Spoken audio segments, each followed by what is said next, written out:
Vishwas. Vishwas, uh, I wanted to get, Arya spoke from, NPCI point of view. I wanted to get, from your point of view as one of the biggest payment providers there, and also as a chairman of PCI, right?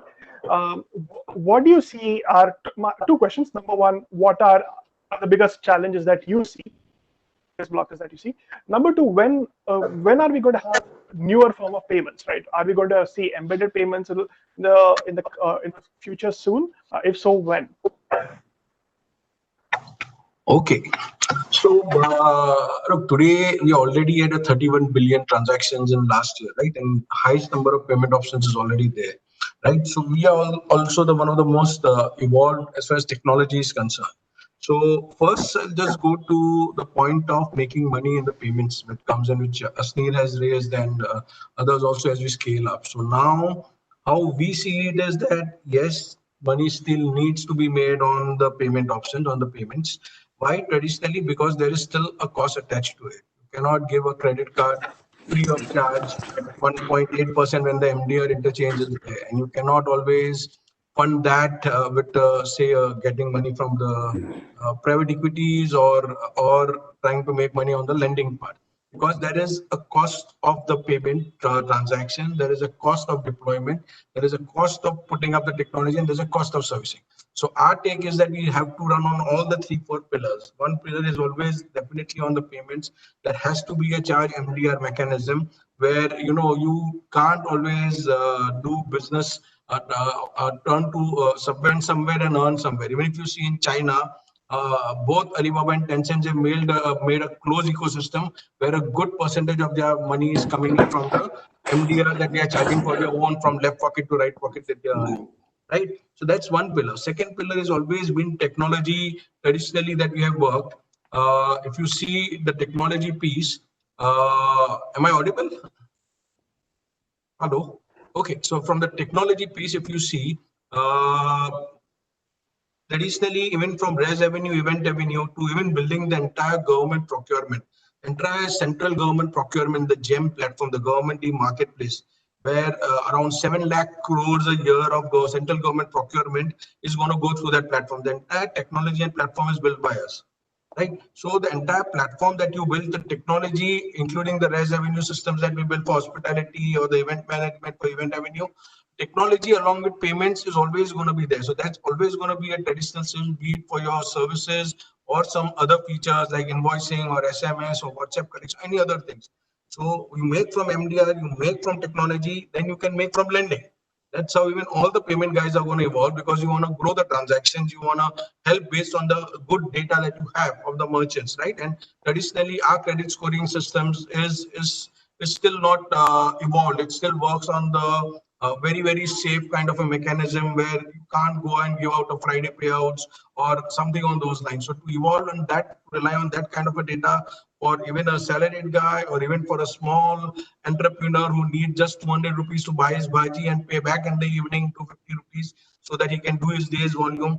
That lending is going to always be there, and that's what everybody is getting in, and we are there, right? And always the last pillar has always been cross-sell to the merchants, be it financial products or other things. So income should be for there. I don't see any reason why we should subvent one and take on the MDR cost one from other. There might be business models, they might be scaling up, because in this world, you say free, then you get everybody. Like even when the government made QR code free, our argument to the finance minister was, okay, UPI free, who is going to go and deploy? Merchants will want it free, but who's going to go 100 kilometers outside Guwahati and then keep doing and servicing a put up a deploy POS terminal for RuPay debit card processing? Who's going to put up a POS terminal there? Because the growth will be limited to those guys who raise the money to try to get the transaction, but on a vast majority who's already there, it's going to become an extremely difficult thing, because so many job loss and other things is there. So you have to have a 4-pronged pillar to grow it. Now, going forward on the evolution and other things, Arif very rightly said that uh, uh, we are just scratching the surface. Asneer also said that we have a lot of way to go. I agree with that totally. Today, what is commerce? Any product or services sold and payment made, that is commerce.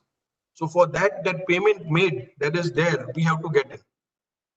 right? How do we get in? How do we build different kind of solutions to, even if you have to pay his kamali bhai or you're paying a chai wala, or different mechanisms for B2B payments, corporate payments, we have to be there. So if you see the whole stacks that are that are being built right now, be it the India business stacks that have come in, or if you have seen the say for even the bill payments, the BBPS stack that has come in, which NPC has put in, or if you look at the threads where you have to, where someone is sold and you can do a invoice factoring, the threads thing has come out, or see how different to make things easier, the account aggregation that Mr. Nandan has put up, or now the new lending aggregator platform, which makes it easy to give out lending.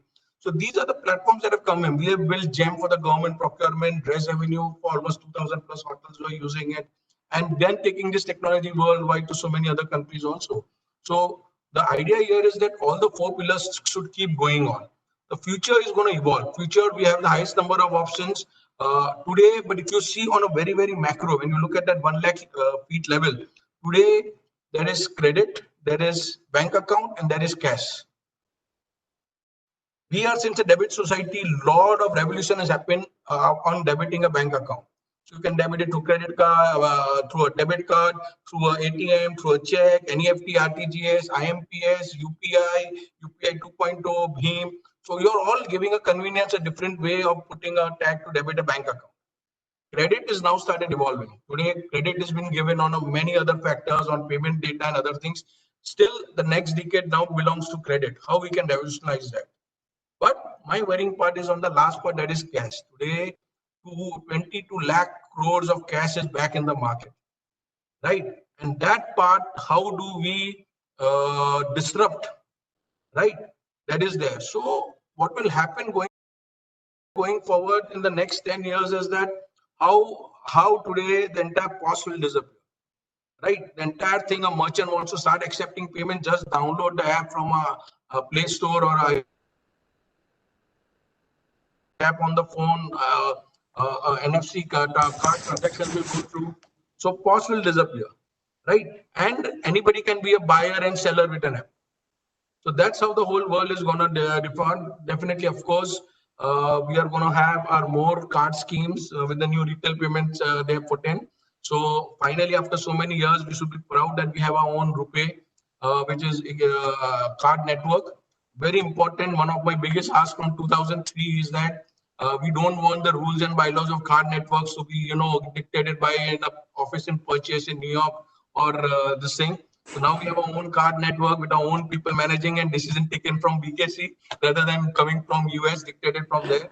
And it was a very necessary stop in our Atmanirbhar strategy of the government, because you have seen history, like even if you have seen what had happened in Russia, right? When Russia annexed Ukraine, some part, the Crimea part, and then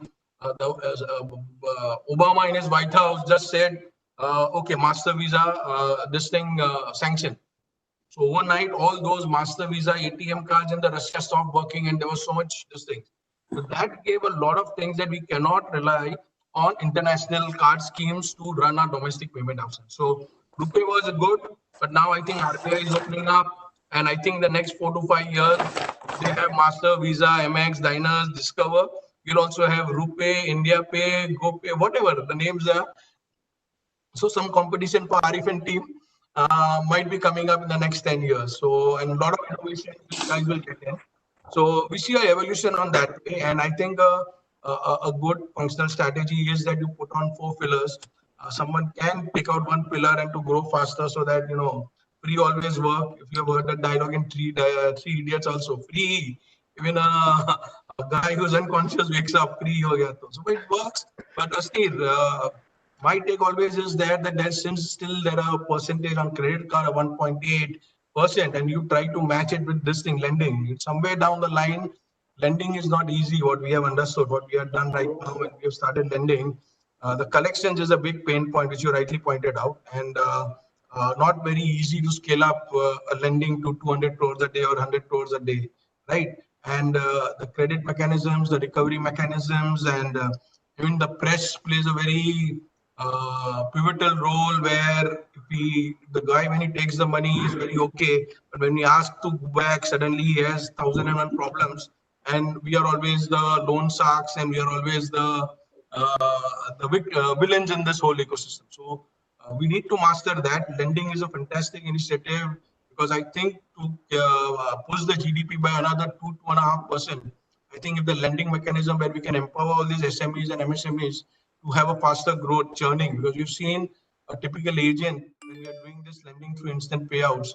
What they used to do 40,000 a day, if they're getting credit instantly in 1 hour, now they're able to scale it up to 1 lakh a day because they're getting instant payouts and other things in a form of lending.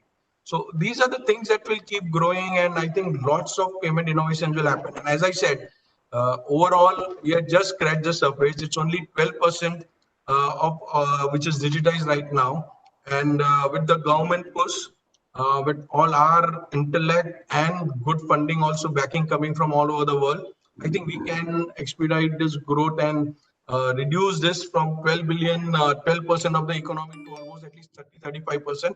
That's what we should try in the next decade, because we will truly never be a cashless society, but we can definitely aim to be a less cashless society. That's my opinion. Hey, Sandeep, just one clarification to Vishwas, right? And thanks for backing us up. Vishwas, one thing, the decisions are not BKC ecosystem, right? It's for ecosystem, made by ecosystem, and decision by ecosystem. That's RuPay. We know where the push comes in. Okay, so anyway, we'll let it. Thanks. But if I may add, Sandeep, I think there are a couple